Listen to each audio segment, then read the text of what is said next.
Mobil mewah Lamborghini yang sempat viral karena memakai plat tak sesuai aturan akhirnya dapat diamankan Polda Bali pada Selasa 7 Maret.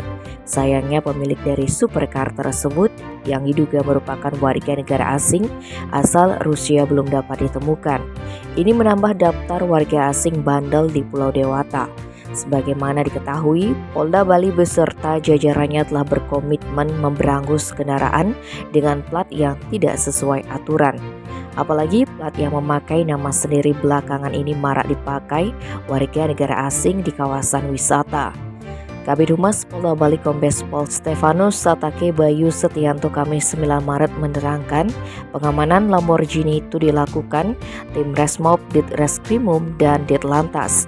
Langkah pertama, tim telah melakukan upaya razia. Tetapi dari hasil pemantauan, masih nihil ditemukan keberadaan mobil tersebut. Kemudian petugas memperoleh informasi sekitar 1 minggu sebelumnya pernah ada permintaan towing derek untuk mengangkat Lamborghini warna putih dari desa Canggu, Kuta Utara menuju ke Muji Body Repair, Jalan Trengguli, Denpasar. Maka aparat mengecek ke bengkel tersebut dan ditemukanlah mobil mewah itu terparkir di sana tanpa menggunakan plat nomor.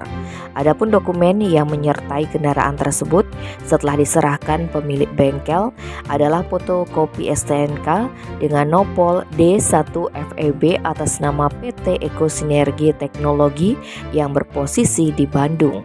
Ditlantas pun sempat melakukan pemantauan di lokasi sampai turis Rusia bernama Sergei Domogetsky yang diduga sebagai pemilik datang. Sayangnya warga asing dengan identitas tersebut tak kunjung datang. Maka Lamborghini itu dibawa ke Ditreskrimum Polda Bali untuk proses lebih lanjut. Sampai saat ini belum ada orang yang membawa bukti kepemilikan terhadap kendaraan ini ke Polda Bali. Tim Bali Express melaporkan.